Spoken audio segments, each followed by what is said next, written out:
오늘 신명기 8장 1절부터 10절 말씀까지는 크게 두 부분으로 되어 있습니다. 1절부터 6절 말씀은 하나님께서 이스라엘 백성들을 광야 생활 가운데 어떻게 인도하셨는지를 기억하라라는 내용으로 되어 있습니다. 그리고 7절부터 10절 말씀은 광야를 인도하셨던 하나님께서 이스라엘 백성들에게 약속하신 땅으로 오늘 들어가게 하실 뿐만 아니라 그곳에서 이스라엘 백성들이 번성할 것에 관한 말씀하시는 것이 7절부터 10절 말씀까지입니다. 그렇다면 하나님께서는 이스라엘 백성들에게 40년 동안 광야 생활을 하게 하셨던 이유와 목적이 무엇이었을까요? 오늘 말씀에 보면은 하나님께서 이스라엘 백성들로 하여금 광야 생활을 하게 하신 목적에 관해서 이렇게 말씀을 해주고 계십니다. 우리 2절과 3절 말씀을 우리 같이 한번 읽어보실까요? 2절과 3절 말씀입니다. 같이 읽습니다. 내 하나님 여호와께서 이 40년 동안에 내게 광야길을 걷게 하신 것을 기억하라. 이는 너를 낮추시며 너를 시험하사 내 마음이 어떠한지 그 명령을 지키는지 지키지 않는지 알려 하심이라. 너를 낮추시며 너를 줄이게 하시며 또 너도 알지 못하며 내 조상들도 알지 못하던 만나를 내게 먹이신 것은 사람이 떡으로만 사는 것이 아니요 여호와 입에서 나오는 모든 말씀으로 사는 줄을 내가 알게 하려 하심이니라. 아멘. 광야 40년의 시간은 출애굽 1세대에게서는 하나님의 말씀을 순종하지 아니하였기 때문에 그들에게는 심판의 시기가 바로 이 광야 40년의 삶이었습니다. 그렇지만 출애굽한 2세대에 있어서는 이 광야의 생활은 무엇보다도 훈련의 기간이었습니다. 그런데 오늘 이 훈련의 기간을 통해서 하나님께서는 이렇게 말씀합니다. 무엇보다도 이스라엘 백성들을 낮추게 하기 위해서 하나님께서 이 광야 생활을 겪게 하셨다라고 말씀하고 있습니다. 이 우리에게는 고난이 여러 가지 이유로 우리에게 찾아옵니다. 이번 주에 베드로전서 4장 12절부터 19절 말씀을 통해서 우리 담임 목사님이 말씀하신 것처럼 그리스도를 위하여 그리스도인으로 인해서 받는 고난도 우리에게는 분명히 있습니다. 그렇지만 때로는 어떤 고난은 우리의 잘못 때문에 우리에게 주어지는 고난이 있습니다. 그래서 시편 119편 76절에도 이렇게 말씀하시죠. 내가 이 고난을 받기 전에는 그릇 행하였다라고 말씀합니다. 우리가 그릇 행함으로 말미암아 우리에게 주어지는 고난도 우리에게는 분명히 있습니다. 그렇지만 하나님께서는 이 고난을 통해서 우리가 이제는 이 그릇된 것들을 벗어버리게 하는 것이 고난이 우리에게 주시는 이유이자 또한 목적일 수가 있습니다. 그런데 고난을 받게 되는 이유 중에 하나는 우리가 그릇 행했기 때문에 우리 가운데 주어지는 고난도 있습니다. 그렇지만 때로는 어떠한 고난은 우리에게 어떠한 이유 때문인지 모르고 우리에게 다가오는 고난이 있습니다. 그래서 베드로전서 4장 12절에서는 그것을 불시험이었다라고 말씀하죠. 그런데 이것은 우리를 연단하고 우리를 낮추고 우리가 하나님의 은혜 가운데 살아갈 수밖에 없는 연약한 존재라는 것을 우리로 하여금 깨우치게 하기 위해서 우리에게 주어지는 고난이었습니다. 그런데 광야 40년 삶이 출애굽한 2세대에게서는 무엇보다도 우리 자신을 낮출 뿐만 아니라 하나님 앞에서 우리가 겸비한 가운데 하나님의 도우심과 하나님의 은혜 가운데 살아갈 수밖에 없는 존재라는 것을 깨닫게 하는 것이 바로 이 광야 40년의 삶이었습니다.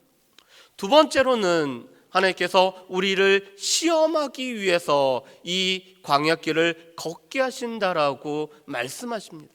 하나님께서는 우리가 여호와의 말씀을 지켜 행하는지 지켜 행하지 않는지를 알게 하기 위해서 우리를 시험하기 위해서 이 광야길을 우리로 하여금 걷게 한다라고 말씀하셨죠.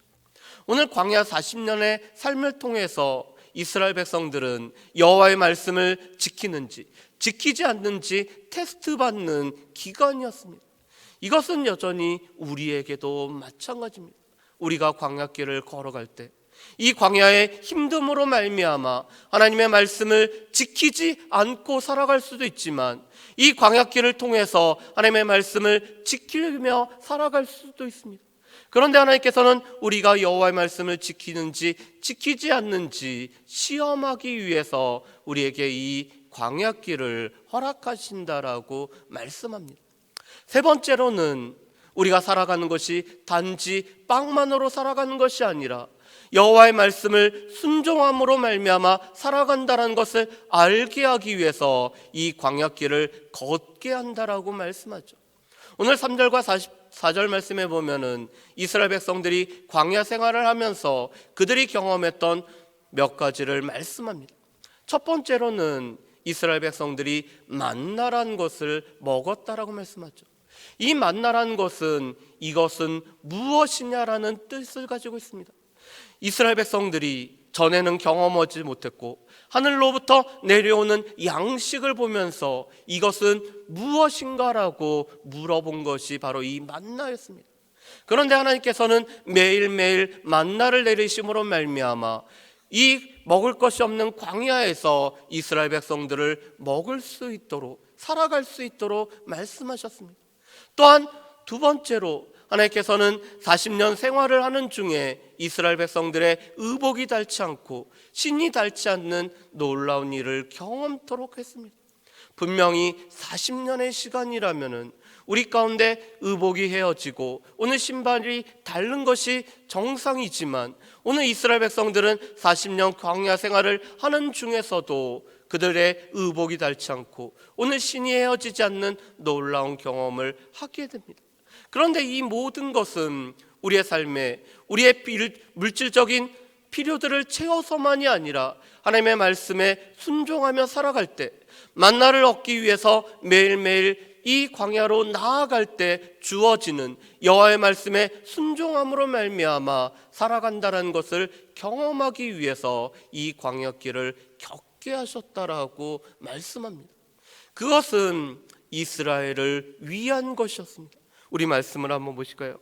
우리 5절 말씀, 6절 말씀입니다. 5절, 6절 말씀 우리 같이 읽어보겠습니다. 너는 사람이 그 아들을 징계함 같이 내 하나님 여호와께서 너를 징계하시는 줄 마음에 생각하고 내 하나님 여호와의 명령을 지켜 그의 길을 따라가며 그를 경외할지니라. 아멘. 오늘 5절 말씀에 보면은 이 광야 생활은 우리가 하나님의 자녀이며 또한 자녀를 징계한 같이 하나님께서 우리를 징계하심으로 말미암아 결국에는 우리가 여호와를 경외하며 여호와를 경외하기 때문에 여호와의 길을 걸어가는 주의 백성이 되게 하기 위해서 이 모든 광야길을 허락하셨다라고 말씀을 합니다. 우리 히브리서 12장 말씀에 보면은 우리가 하나님의 자녀이기 때문에 우리를 징계하신다라고 말씀하시죠. 우리가 자녀가 아니라면은 하나님께서 그 사람을 징계하지 않는다라고 말씀합니다. 우리가 그릇 행하고 우리를 훈련하기 위해서 하나님께서 징계를 허락하지 않는다라면은 그는 사생할지도 모른다라고 말씀합니다. 그런데 오늘 하나님께서 우리를 징계하시는 이유는 우리가 하나님의 자녀이기 때문에, 그리고 우리가 하나님의 자녀이기 때문에 이 징계를 통해서 결국은 하나님을 경외할 뿐만 아니라, 하나님을 경외한다는 것은 하나님의 길을 걸어가는 것, 여호와의 말씀을 지켜 행하는 것, 그것으로 인해서 우리 가운데 복이 임하는 것이라고 말씀을 하고 있습니다. 우리가 시편 128편 말씀을 잘 알고 계시죠. 여호와를 경외하며 그 길을 걷는 자에게 주어지는 복에 관해서 말씀하는 것이 바로 이 시편 128편 말씀입니다. 그런데 그 말씀하고 오늘 이 신명기 8장 말씀은 동일한 것을 우리에게 말씀해 주십니다. 그래서 오늘 이렇게 징계를 받고 오늘 고난을 통해서 훈련을 받은 오늘 이스라엘 백성들에게는 약속된 가나안 땅에 오늘 들어가게 하시겠다라고 말씀합니다. 그래서 7절부터 10절 말씀은 가나안 땅에 관해서 설명을 해주고 계십니다. 그뿐만 아니라 오늘 10절 말씀에 보면은 이 가나안 땅에서 이스라엘 백성들이 하는 일에 관해서 말씀합니다. 우리 10절 말씀을 같이 읽어보실까요? 내가 먹어서 배부르고 내 하나님 여호와께서 옥토를 내게 주셨으므로 말미암아 그를 찬송하리라. 아멘. 오늘 10절 말씀에 보면은 이스라엘 백성들이 이 가나안 땅을 정복할 것이고 그 가운데서 번성하고 또 하나님께서 허락하신 것을 누릴 것을 말씀합니다. 그러면서 10절 마지막에 이렇게 말씀하죠. 그것으로 말미암아 그를 찬송하리라. 여호와를 찬송하는 사람. 오늘 하나님께서 주신 이 모든 복을 누리면서 이 복을 허락하신 그 하나님을 찬양하는 삶을 살아가는 것이 가나안 땅에서의 삶이라고 말씀을 하고 있습니다. 그런데 이 모든 것은 우리를 지금까지 인도하셨던 여호와를 기억하고 우리에게 약속하신 하나님의 약속을 믿고 순종하며 우리가 하나님의 말씀을 쫓아 살아갈 때 우리에게 주어지는 것이라고 말씀합니다.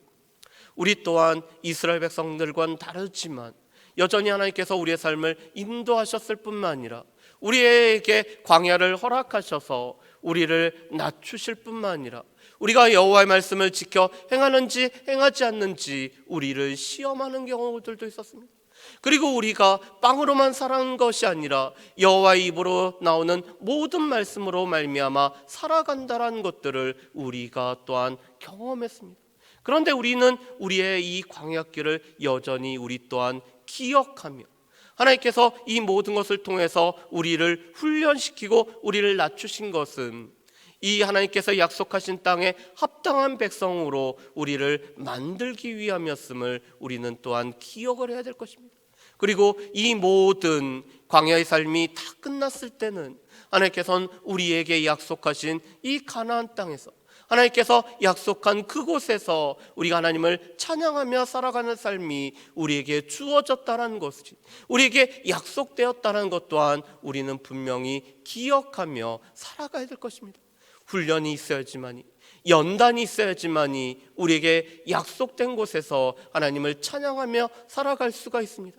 바라기는 우리 가운데 있는 이 광야를 통해서 하나님께서 왜 우리로 하여금 고난을 주시고 우리에게 왜 광야길을 걷게 하셨는지를 기억할 뿐만 아니라 이 모든 훈련의 기간이 끝난 후에 우리에게 약속된 가나안이 주어진다는 것을 기억하며 살아갈 수 있는 저 여러분들 되시기를 주의 이름으로 축복합니다. 기도하겠습니다. 사랑은혜 풍성하신 아버지 하나님 감사합니다. 오늘도 하나님께서 이스라엘 백성들을 광야길을 걷게 하셨던 이유, 우리에게 고난을 허락하시고 광야길을 걷게 하시는 이유를 말씀해 주셔서 감사합니다. 우리를 낮추실 뿐만 아니라 우리가 주의 말씀을 지켜 행하는지 여부를 알기 위해 우리를 시험할 뿐만 아니라 우리가 빵으로만 살아가는 것이 아니라 여호와의 입에 나오는 모든 말씀으로 살아갈 뿐만 아니라 우리가 하나님의 자녀이기 때문에 이런 광야길을 걷게 하신다는 것들을 기억하게 하심을 감사합니다. 주님, 바라기는 우리가 광야길을 만날 때마다 원망하고 불평하는 것이 아니라 하나님의 선한 계획과 하나님의 선한 뜻을 기억하며 또한 이 모든 훈련 과정이 끝난 후에 우리에게 약속의 땅이 주어진다라는 사실을 기억하며 살아갈 수 있는 모든 주의 백성들 될 수 있도록 주여 도와주옵소서. 감사드리오며 예수님의 이름으로 기도합니다. 아멘.